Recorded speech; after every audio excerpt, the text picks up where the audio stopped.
In this session, we will discuss India's new Nuclear Energy Act, Shanti Act 2025.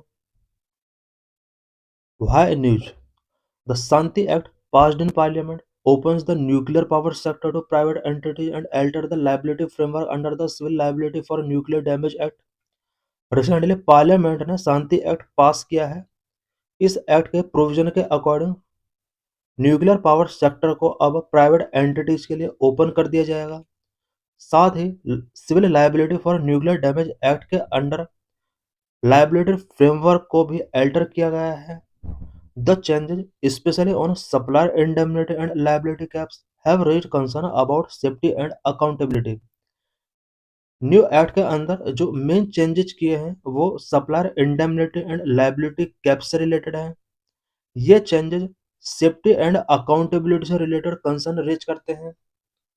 It replaced two old law acts that govern nuclear activity. Number one, the Atomic Energy Act of 1962 and Civil Liability for Nuclear Damage Act 2010।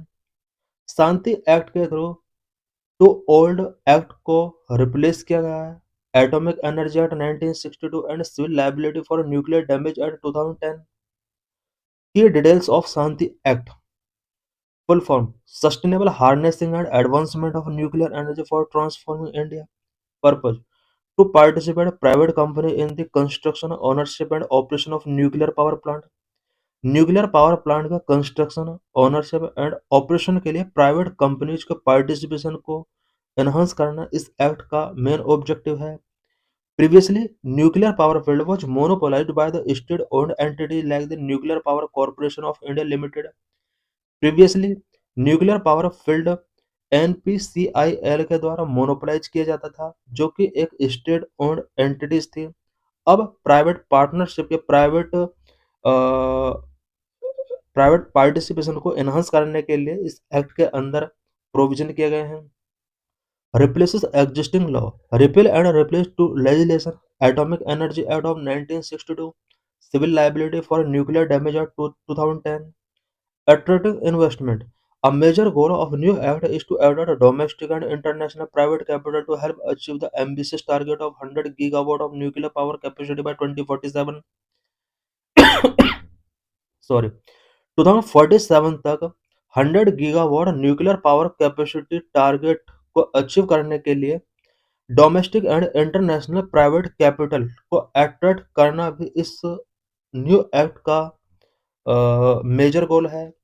Liability caps and amendment. Operator liability capped between 100 crore and 3000 crore। Operator liability को cap किया गया है। Small plant के लिए 100 crore rupees का capping किया गया है। लार्ज प्लांट के लिए 3000 करोड़ रुपीज का कैपिंग किया गया है। Total accident liability capped at 300 million special drawing rights including centre's contribution. Promote new technology. New Act focus on promoting the large-scale deployment of small modular reactors, which are smaller, faster to deploy, and more flexible than traditional large reactors. Regulatory framework. It establishes a robust regulatory framework and proposes a specialized tribunal to handle nuclear-related dispute efficiently. Nuclear related disputes को efficiently handle करने के लिए एक specialised tribunal भी इसके under propose किया गया है। Why is Shanti act significant? Shanti act क्यों सिग्निफिकेंट है इंडिया के लिए? Number one, encourage private companies to participate. Number two, allow foreign funding to flow in India nuclear sector. Number one, encourage private companies to participate. Shanti encourage private companies to participate. Number two, allow foreign funding to flow in India nuclear sector. Currently, only public sector enterprises can build and operate nuclear power plant in country। Present में country के अंदर only public sector enterprises ही nuclear power plant establish कर सकते हैं, build कर सकते हैं, operate कर सकते हैं। बट न्यू एक्ट के अकॉर्डिंग न्यूक्लियर सेक्टर में अब फॉरेन फंडिंग, प्राइवेट फंडिंग को भी अलाउ किया गया है। Why this act opposed? इस एक्ट का ओपोज किया जा रहा है। बिग रीजंस क्या क्या है? Dilution of supplier liability, oligarchization और private monopoly, financial socialisation of risk, transparency and secrecy, unresolved waste and climate issues. Dilution of supplier liability, supplier liability को यहाँ पर रिड्यूस किया गया है। The most controversial change is the removal of the right of resource recourse, right of recourse का removal एक most controversial change है new act के अंडर।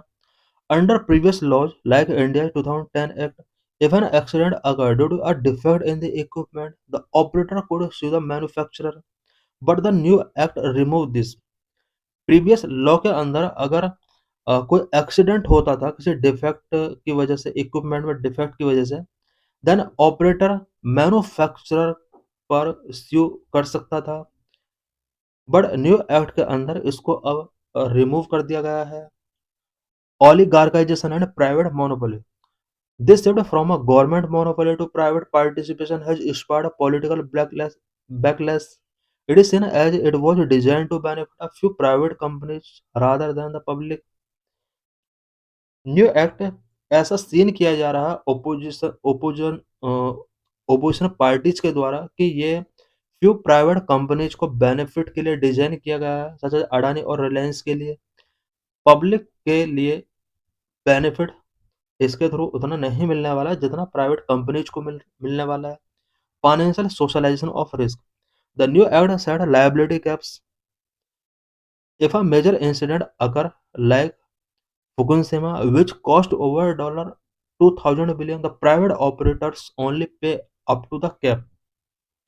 अगर कोई मेजर इंसिडेंट हो जाता है देन प्राइवेट कंपनीज का जो लाइबिलिटी है वो एक लिमिट तक ही पे कर सकते हैं, रिमेनिंग पेमेंट गवर्नमेंट को करना होगा।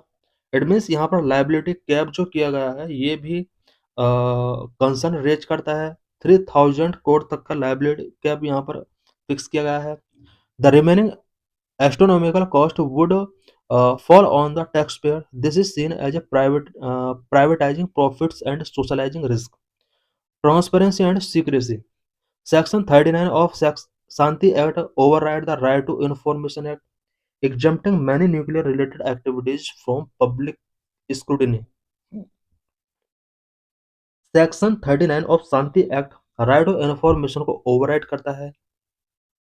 मैंने न्यूक्लियर रिलेटेड एक्टिविटीज को अब पब्लिक एक्सक्लूडेशन से बाहर कर दिया गया है।